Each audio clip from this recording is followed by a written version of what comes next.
Students, आपण बघतो आपला सेकंड चॅप्टर जो आहे मेकॅनिकल प्रॉपर्टीज ऑफ फ्लुइड आणि आजचा हा आपला आहे पार्ट 7। याआधी आपण surface tension, surface energy discuss केली। आज आपण नवीन कॉन्सेप्ट बघणार आहोत, तो आहे अँगल ऑफ कॉन्टॅक्ट। जेव्हा हा अँगल ऑफ कॉन्टॅक्ट म्हणजे हा अँगल असतो सॉलिड सरफेस आणि लिक्विड सरफेस मधला।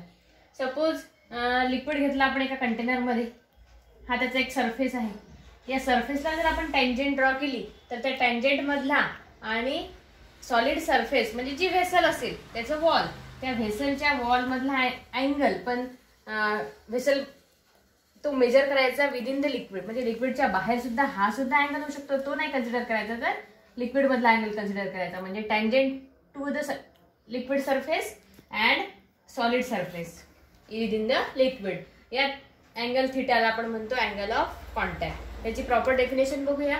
Angle of contact, the angle of contact theta between the liquid and the solid surface. Liquid and the solid surface is defined as the angle between. Angle कोणामधला आहे? Tangent drawn to the free surface. Free surface म्हणजे हा वरचा meniscus. Tangent to the free surface of the liquid and the surface of the solid. Solid surface means wall of the container. At the point of contact, जिथे त्या दोघांचा contact point आहे तिथे major with in the liquid, म्हणजे लिक्विडच्या आतमध्ये। ही proper definition आहे, बऱ्याच वेळा विचारलं जाते। तर हा आहे angle of contact for the liquid. आता हा अँगल ऑफ कॉन्टॅक्ट जर तुम्ही दोन वेगवेगळे तुम्हाला डायग्राम दिसत आहे इथे, तर तो वेगवेगळा दिसेल। असा लिक्विड जो पार्शियली वेट करतो, म्हणजे जर इम्प्युअर वॉटर किंवा ऑर्डिनरी वॉटर असेल आणि ग्लास असेल किंवा केरोसिन आपण एखाद्या बॉटलमध्ये जर घेतलं, तर केरोसिन किंवा ऑर्डिनरी वॉटर हे असे लिक्विड्स आहेत की जे पार्टली किंवा पार्शियली वेट करतात, टोटली ओलं करत नाहीत सॉलिडला। म्हणजे ग्लास आणि केरोसिन हा जर आपण घेतला तर त्यावेळी हा अँगल ऑफ कॉन्टॅक्ट जो आहे तो आपल्याला ॲक्यूट मिळतो। आणि जो मिनिस्कस आहे, मिनिस्कस म्हणजे जिथे सॉलिड सरफेस आणि लिक्विड सरफेस मीट होतात, भेटतात, तेव्हा असं तुम्हाला कर्व पार्ट दिसतो बघा इथे। तर तो कॉन्केव फॉर्म झालेला असतो केरोसिन आणि ग्लास या पेअरसाठी, म्हणजे जे लिक्विड पार्शियली वेट करतात सॉलिडला।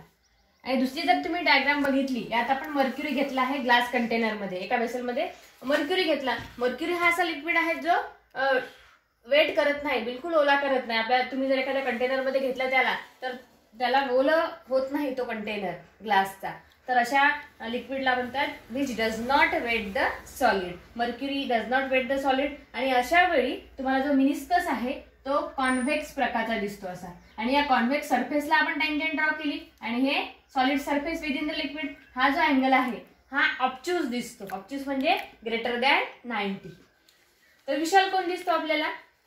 या काही प्रॉपर्टीज आहेत त्या सुद्धा लक्षात घ्यायचा आहे। The liquid which does not wet the solid, angle of contact is obtuse, that means greater than 90। And for liquid which partially weight the solid, angle of contact is acute, that means less than 90. Here meniscus is concave, here meniscus is convex. Learn this definition and remember this thing.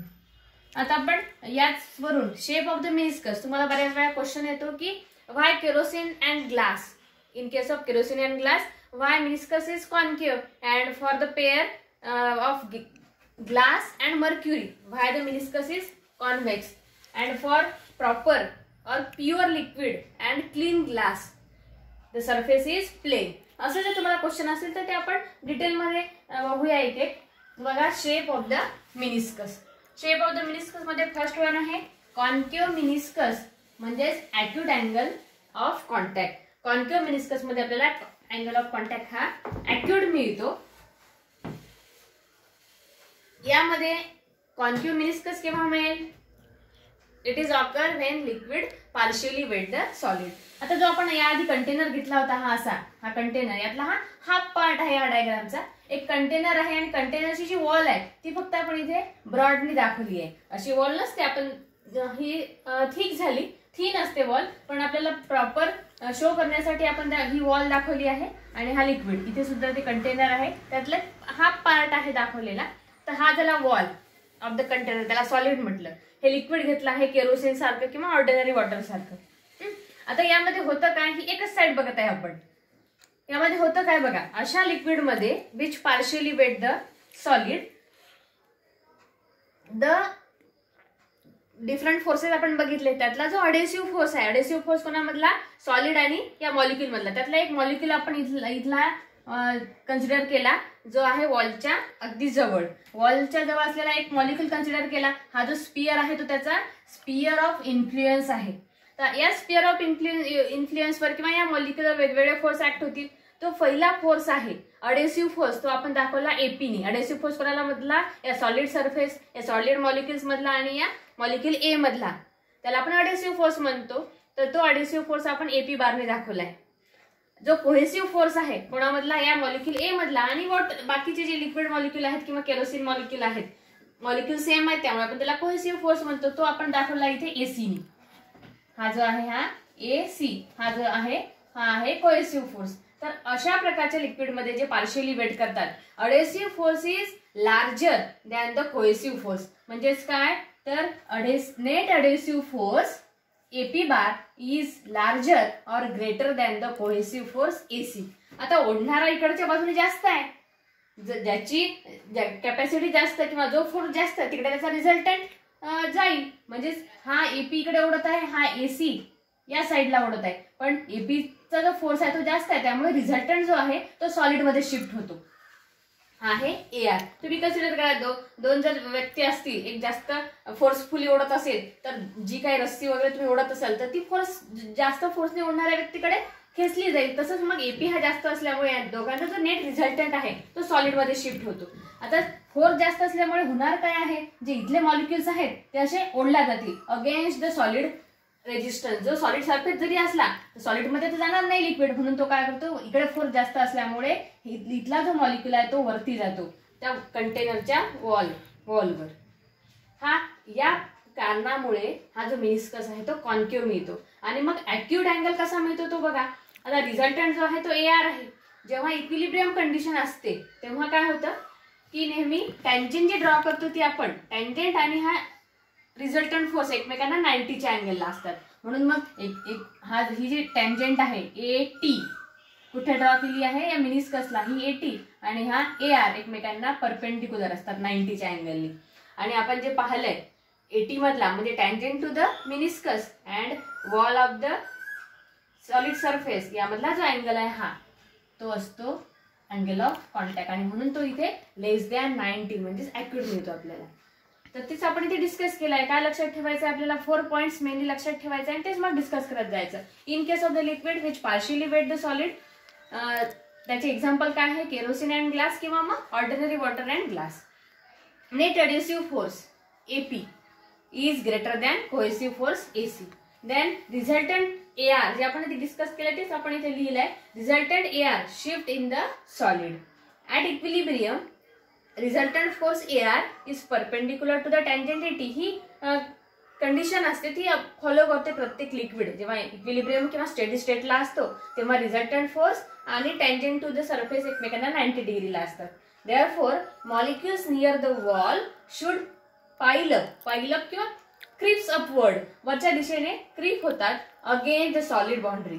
Solid boundary असूनही पाईल up वरच्या साईडने हा molecule इथला वर shift होतो. Therefore meniscus is concave and the angle of contact is acute. एवढं आपल्याला एक्सप्लेन करायचं आहे.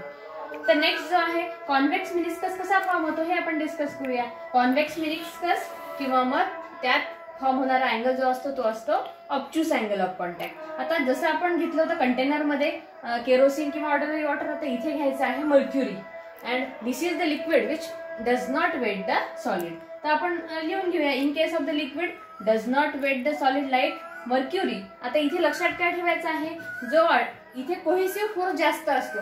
आपण वरच्या केसमध्ये पाहिलं की अडेसिव्ह फोर्स जास्त असतो.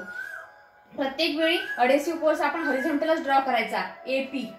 ओके, आणि नंतर फक्त रिझल्टंट फोर्सची डायरेक्शन बदलते. हा जो आहे हा AC आपण ड्रॉ केला जो कोहेसिव्ह फोर्स आहे. आता या मर्क्युरी सारख्या लिक्विड मध्ये होतं काय, तो कोहेसिव्ह फोर्स हा जास्त असतो दॅन द अडेसिव्ह फोर्स. मग आता कोहेसिव्ह फोर्स जास्त असल्यामुळे रिझल्टंट कुठे शिफ्ट होणार, तर लिक्विड मध्ये, कारण की AC हा लिक्विड मॉलिक्युलचा फोर्स जास्त आहे त्यामुळे रिझल्टंट AR जो आहे तो लिक्विड मध्ये शिफ्ट होईल. आणि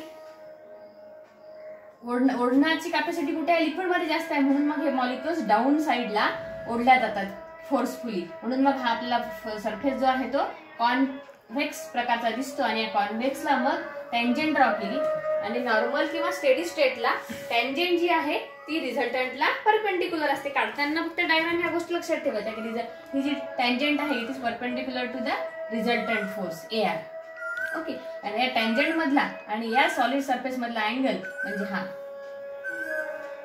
हा जो आहे या टँजेंट पासून या सरफेस पर्यंतचा अँगल हा म्हणजे थीटा आणि नो डाऊट हा कसा आहे ऑब्ट्यूस अँगल आहे ग्रेटर दॅन 90 आहे. तेच आपण इथे बघूया. In case of liquid like mercury, cohesive force AC is greater than the net adhesive force. Therefore, resultant AR shift in the liquid.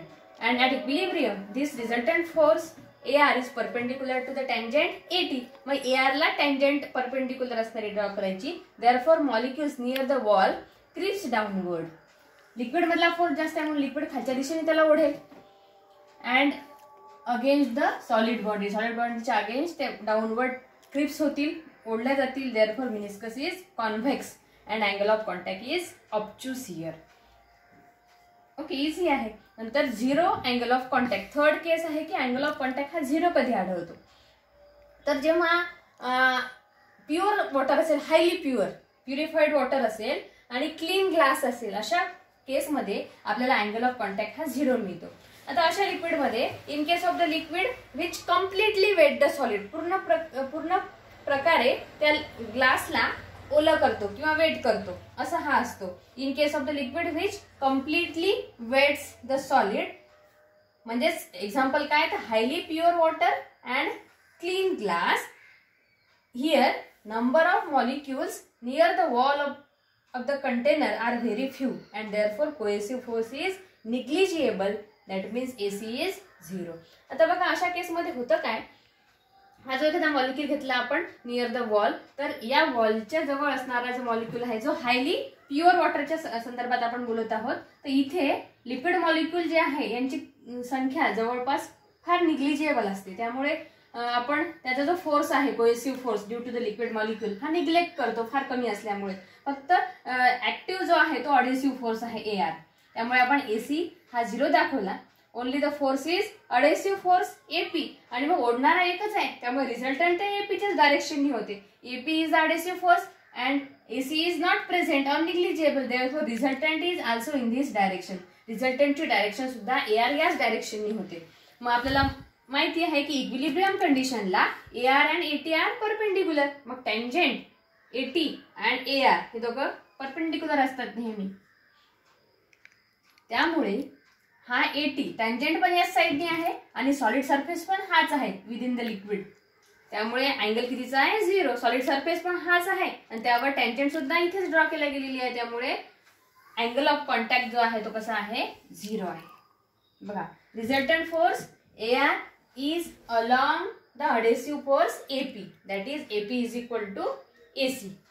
Tangent AT perpendicular to the AR. That is AT is along the wall in the downward direction. Okay, therefore angle of contact is 0, that is theta is 0.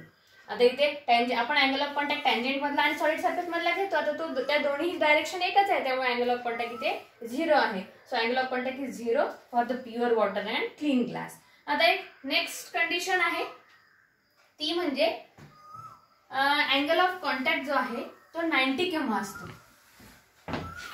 आपण बघितलं की angle of contact हा obtuse किंवा 0 असतो. तर 90 केव्हा असतो. Actually angle of contact हा 90 प्रेझेंटच नसतो. मुळात 90 अँगल ऑफ कॉन्टॅक्ट नसतो पण तरीही हायपोथेटिकल म्हणजेच काल्पनिक एखादं लिक्विड घेऊन आपण त्याची कंडिशन्स फक्त मांडलेली आहे. त्यावर फक्त काही पॉइंट्स तुम्ही लक्षात ठेवायचे. काय केलं आपण असा लिक्विड घेतला हायपोथेटिकल पण तो अस्तित्वातच नसतो मुळात. तर त्यामध्ये हा झाला AP ही झाली APचे डायरेक्शन ऍडिसिव्ह फोर्स. हा झाला AC म्हणजे कोहेसिव्ह फोर्स. तर हा कोहेसिव्ह फोर्स हा 45 डिग्रीचा अँगल फॉर्म करतो दोन्ही साइडने. AC जो आहे कोहेसिव्ह फोर्स तो 45चा अँगल फॉर्म करतो जेणेकरून हा ट्रायंगल मग 90चा होतो. तर त्याच पायथागोरस थेरमचा वापर करून काही कंडिशन्स मांडल्या आहेत त्या फक्त न्यूमेरिकलसाठी किंवा मग MCQ साठी तुम्ही लक्षात ठेवा. त्यालाच याच अँगल ऑफ कॉन्टॅक्ट किंवा कंडिशन्स फॉर द कॉन्व्हेक्सिटी किंवा कॉन्केव्हिटी असं म्हटलंय त्याला. कॉन्व्हेक्सिटी किंवा concavity. Consider the hypothetical liquid. Hypothetical means काल्पनिक, जी प्रेझेंट नाही आहे, ज्यासाठी थिटा हा किंवा अँगल ऑफ कॉन्टॅक्ट हा 90चा असतो. Actually it is not present. Cohesive force AC is exactly at 45. जो कोहेसिव्ह फोर्स आहे आपण म्हटलं 45 on either side of the angle. हा कोहेसिव्ह फोर्स आहे, इकडनंही 45 इकडनंही 45चा अँगल फॉर्म करतो. Resultant AR is exactly vertical. हा रिझल्टंट AR जो आहे हा एक्झॅक्टली व्हर्टिकल आहे, म्हणजे अलॉंग द सॉलिड सरफेस आहे. फॉर दिस ऑकर, असं घडण्यासाठी कंडिशन्स काय आहेत, त्या 3 कंडिशन्स फक्त तुम्ही लक्षात घ्या. AP जो आहे AP is equal to AC upon √2. AP means adhesive force. Adhesive force is equal to cohesive force divided by √2. ही एक कंडिशन आहे कोणासाठी, थिटा इज 90 साठी. If when theta is 90, angle of contact हा 90 केव्हा असेल, जेव्हा कोहेसिव्ह फोर्स हा अडेसिव्ह फोर्सच्या 1/√2 असेल. आता अॅक्यूट अँगल म्हणजे ही झाली केस कॉन्व्हेक्सिटीची. कॉन्व्हेक्सिटीची केस काय होईल, अॅक्यूट अँगल केव्हा फॉर्म होईल, व्हेन AP, आपण बघितलं अॅक्यूट अँगलला अडेसिव्ह फोर्स हा जास्त असतो. अडेसिव्ह फोर्स म्हणजे आपण AP ने दाखवतो. Therefore AP is greater than AC upon √2. ही झाली अॅक्यूट अँगलची केस. नंतर ऑब्च्युस अँगल और कॉन्व्हेक्सिटी. कॉन्व्हेक्सिटीसाठी काय करणार आपण, AP इज लेस दॅन, इथे अडेसिव्ह फोर्स हा कमी असतो, AP is less than AC upon √2. ह्या 3 कंडिशन लक्षात घ्या for angle 90, for acute angle and for obtuse angle. Today we stop here. Next part we will discuss in next video. Subscribe our channel. Thank you.